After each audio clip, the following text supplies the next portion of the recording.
Good morning प्यारे बच्चों। आज हम हमारी व्याकरण पुस्तक का पाठ रस प्रारंभ करेंगे। आज हम रस की परिभाषा और रस के अंग देखेंगे। सबसे पहले तो ये समझो बेटा कि रस होता क्या है ना। कि जैसे ही हम साहित्य का नाम लेते हैं, चाहे गद्य का या पद्य का, रस का नाम स्वतः ही हमारे दिमाग में आ जाता है। रस के बिना किसी भी साहित्य की कल्पना ही नहीं की जा सकती। भारतीय साहित्य में रस को साहित्य की अनिवार्यता माना जाता है। ऐसा माना जाता है कि जिस साहित्य में रस नहीं है वो साहित्य सटीक साहित्य नहीं है। वह श्रोता को और पढ़ने वाले को उतना आनंद ही नहीं देता, तो उस साहित्य का कोई मतलब ही नहीं रह जाता। हमने कक्षा 9 में अलंकार पढ़े थे। अलंकारों को काव्य का सौंदर्य कहा जाता है कि वे काव्य की सुंदरता बढ़ाते हैं, और रस को काव्य की आत्मा कहा जाता है। अर्थात काव्य यदि अनुभव किया जाता है तो उसका कारण रस ही है। रस के बिना कविताएं आत्मा विहीन होती हैं।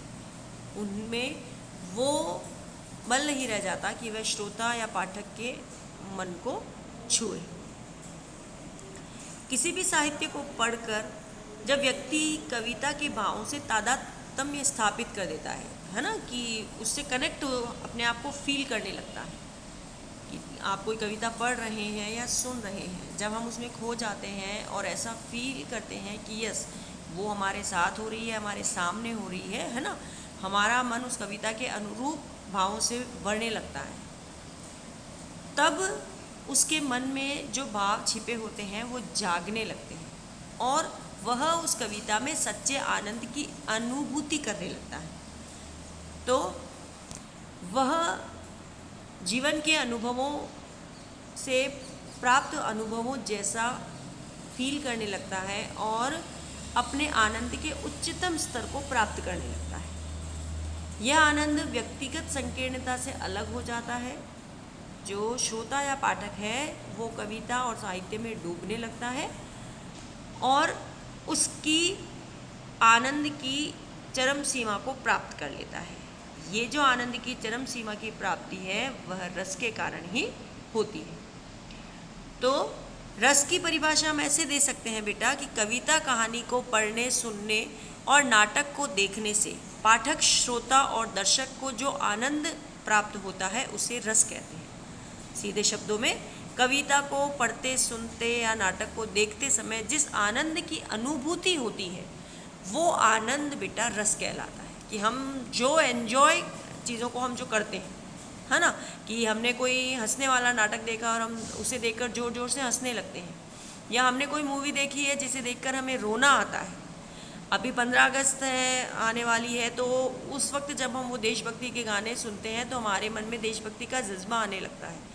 तो ये सारी जो फीलिंग्स है ना, कि चीज़ों को हम सुनते हैं और हमारा मन जिस तरह के आनंद की अनुभूति करने लगता है वो आनंद ही रस कहलाता है।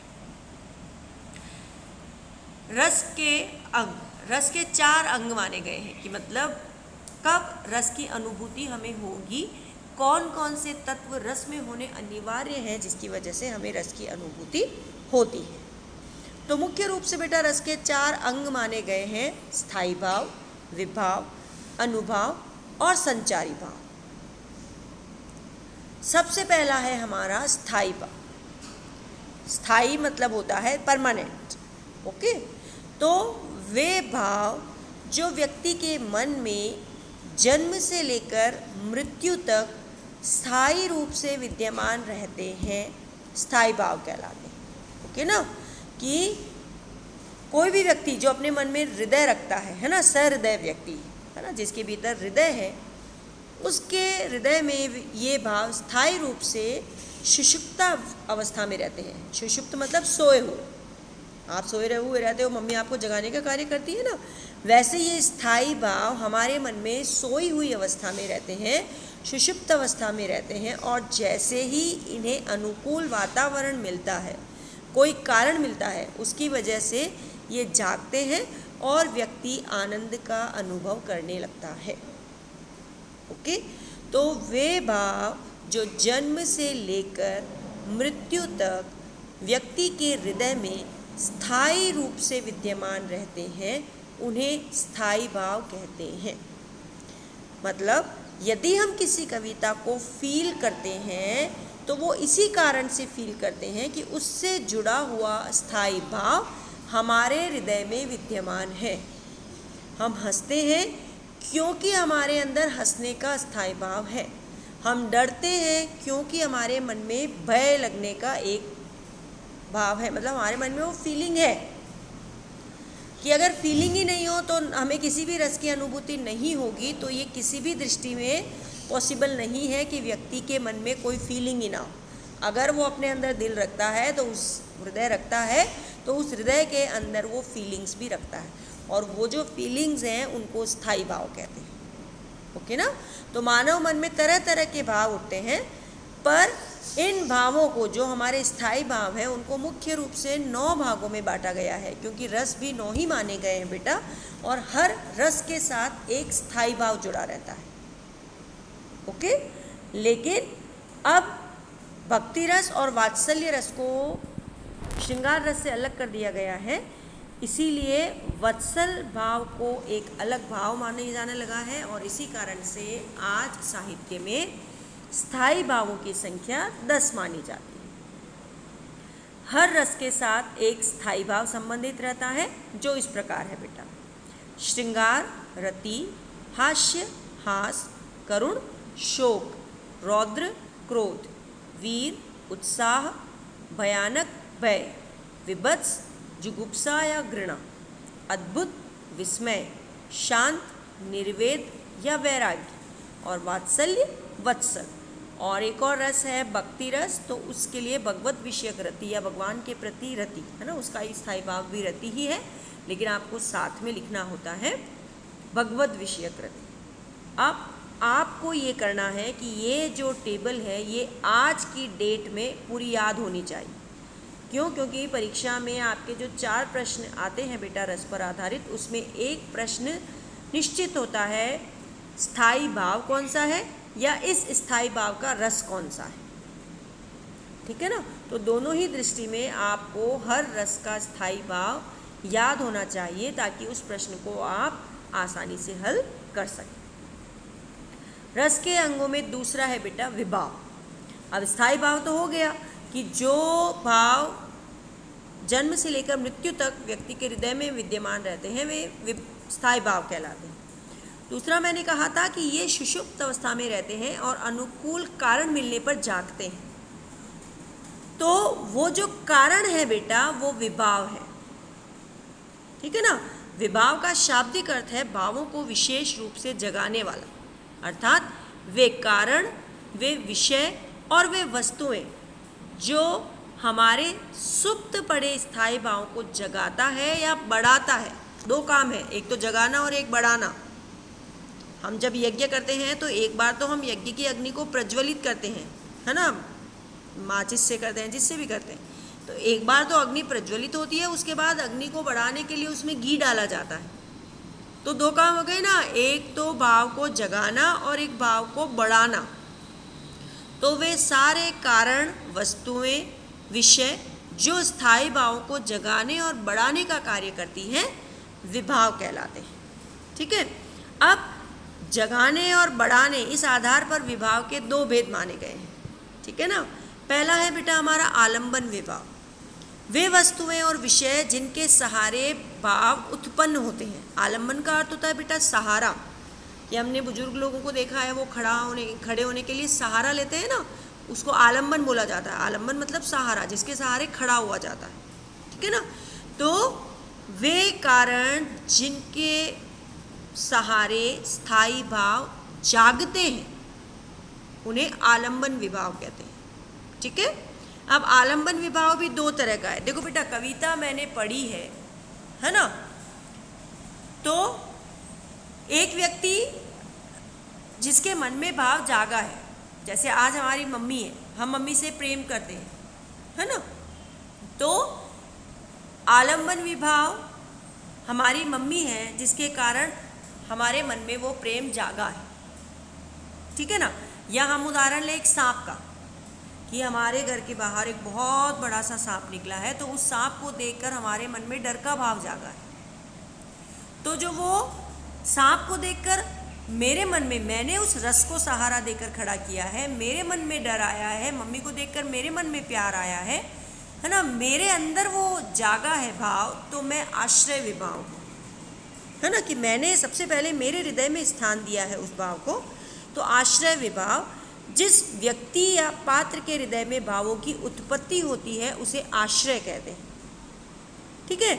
लेकिन मेरे मन में भाव जागने का कारण क्या है, किसके प्रति मेरे मन में, अगर मेरे मन में सांप को देखकर डर आया तो किसके प्रति डर आया है, सांप के प्रति। मेरे मन में मम्मा के प्रति प्रेम है तो किसके प्रति प्रेम है, माँ के। तो आश्रय तो वो है जिसके मन में जागा है, और विषय विभाव वो है जिसके कारण जागा है या जिसके प्रति जागा है। ओके, जैसे महाभारत के युद्ध में एक एक करके दुर्योधन के सारे घर वालों की जब मृत्यु हो गई थी, तो दुर्योधन जोर जोर से विलाप करने लगा था, रोने लगा था। यहाँ पर दुर्योधन आश्रय विभाव है और उसके भाई और राजाओं का एक एक करके मारा जाना विषय विभाव, ठीक है ना।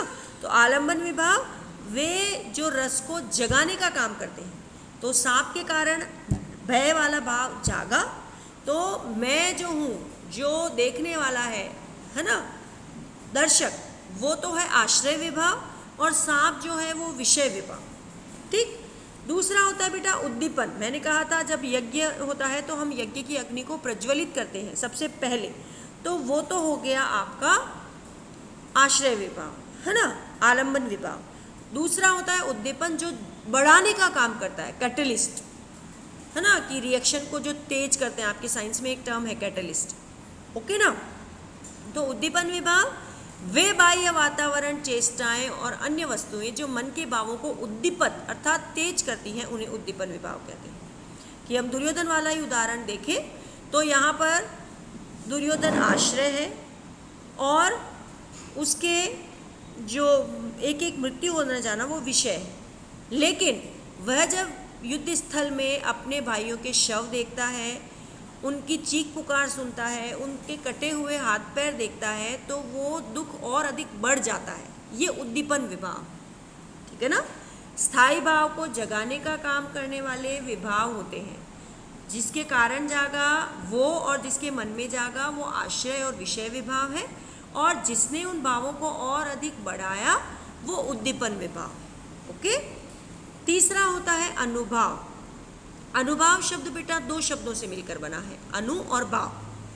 अनु मतलब पीछे, और है ना, पीछे या बाद में, भाव मतलब मन की फीलिंग, ठीक है ना। तो भावों को फील करने के बाद, स्थायी भाव के जागने के बाद हमारे मन में जो शारीरिक और मानसिक जो परिवर्तन होते हैं वो अनुभाव कहलाते हैं। कि जैसे मैंने सांप को देखा तो मेरे चेहरे का रंग सफ़ेद हो गया, मैं चिल्लाने की कोशिश करने लगी, सांप सांप सांप लेके, मेरे मन में वो आवाज़ ही नहीं निकल सकी, मेरे पैर कांपने लगे, मुझे पसीना हो गया। तो ये सारे जो परिवर्तन है, मैं ज़ोर ज़ोर से चिल्लाने लगी, उछलने लगी सांप को देखकर डर के मारे, है ना। या दुर्योधन जब युद्ध क्षेत्र में अपने प्रियजनों के शव देखता है तो वो विलाप करने लगा, वो एकदम निढाल होकर बैठ गया, उसका शरीर कांपने लगा, उसके चेहरे पर एक मतलब आँखों से अविरल आंसुओं की धारा बहने लगी। ये जो सारे फिजिकल और मेंटल चेंजेस जो हमारे मन में होते हैं वो अनुभाव। जैसे कोई चुटकुला सुनाता है तो हम ज़ोर ज़ोर से हंसने लगते हैं, सर्कस में जब जोकर आता है तो बच्चे ताली बजाने लगते हैं, कुर्सियों पर चढ़ जाते हैं, ज़ोर ज़ोर से जंप करने लगते हैं, है ना। मतलब उसने अंदर तक फील किया है उस चीज़ को। तो स्थायी भावों के जागने के बाद हमारी शारीरिक और मानसिक जो परिवर्तन है वो अनुभाव कहलाते हैं बेटा। और चौथा भाग है बेटा संचारी भाव। संचारी भाव वे भाव होते हैं जो स्थायी भाव के जागने के पश्चात मन में आते और जाते रहते हैं। संचार मतलब आना और जाना, हम कहते हैं ना संचार के साधन, मीन्स ऑफ ट्रांसपोर्टेशन कम्युनिकेशन, के आने और जाने के जो साधन हैं है ना। तो संचार मतलब होता है आना और जाना, कि स्थायी भावों के जागने के बाद जो भाव मन में आते और जाते रहते हैं उन्हें संचारी भाव कहते हैं। इनका दूसरा नाम अस्थिर मनोविकार भी है। ये स्थिर नहीं होते, ये 1 सेकंड के लिए आएंगे वापस चला जाएगा। जैसे चुटकुला सुनने के कारण हम जोर जोर से हंस रहे हैं, हमें खुशी भी होती है ना, तो वो जो खुशी 1 सेकंड के लिए खुशी फील हुई है वो संचारी भाव। जब दुर्योधन ने अपने प्रियजनों के शव देखे तो उसके मन में उनके प्रति मोह जागा, शोक जागा, भविष्य के प्रति उन चिंता जागी कि अब मैं इनकी पत्नियों को क्या उत्तर दूंगा, अब मेरे वंश का क्या होगा। ये जो चिंता उसके मन में जागी, हो सकता है जब उसने अपने सबसे प्रिय भाई का शव देखा हो तो उसे मूर्छा भी आई हो। ओके, तो ये सारे जो भाव आते और जाते रहते हैं। जैसे मैंने जब सांप को देखा तो सांप को देख के मुझे डर लगा, ये तो तय है, लेकिन हो सकता है मैंने जीवन में कभी सांप ही नहीं देखा तो 1 सेकंड के लिए मुझे खुशी हुई हो कि अरे यार सांप होता है ना। उसके बाद उत्सुकता आती है, अब ये कहाँ जाएगा, ये कितना लंबा होगा, ये जहरीला है या नहीं, ये उत्सुकता हमारे मन में आती है। तो डर तो हम रहे, क्या हमारे मन में जब सांप को देखकर खुशी होता है हम उसके पास थोड़े ना जाएंगे, डर तो हम रहे हैं, लेकिन उस डर के साथ साथ हमने खुशी भी फील की है, उत्सुकता भी फील की है, जिज्ञासा भी फील की है। तो ये जो भाव आए और गए, 1 सेकंड के लिए हम खुश हुए, लेकिन अगले ही समय है तो सांप ना, पास तो नहीं जाना है। तो वो जो भाव है जो आते और जाते रहते हैं वे संचारी भाव कहलाते हैं। कि स्थायी भाव के जागने के पश्चात जो अस्थिर भाव मन में आते और जाते रहते हैं वे संचारी भाव कहलाते हैं। ठीक है, इनकी संख्या बेटा 33 मानी गई है। हर रस के साथ 2-3 संचारी भाव जुड़े रहते हैं जो भी आपके मन मस्तिष्क में होने चाहिए कि यस इस रस के साथ। वो जब हम प्रैक्टिस करेंगे वो अपने आप हो जाता है कि जब भय के साथ है तो इसी तरह के स्थायी भाव होंगे, तो जो करुण रस है उसके साथ यही होगा। दुख है तो रोना ही आएगा ना, दुख के साथ हम ताली वाला भाव तो नहीं ला सकते। ओके, संचारी भाव और स्थायी भाव में अंतर ये है बेटा कि संचारी भाव आते और जाते रहते हैं, जबकि स्थायी भाव शुरू से लेकर अंत तक हमारे मन में बसे रहते हैं।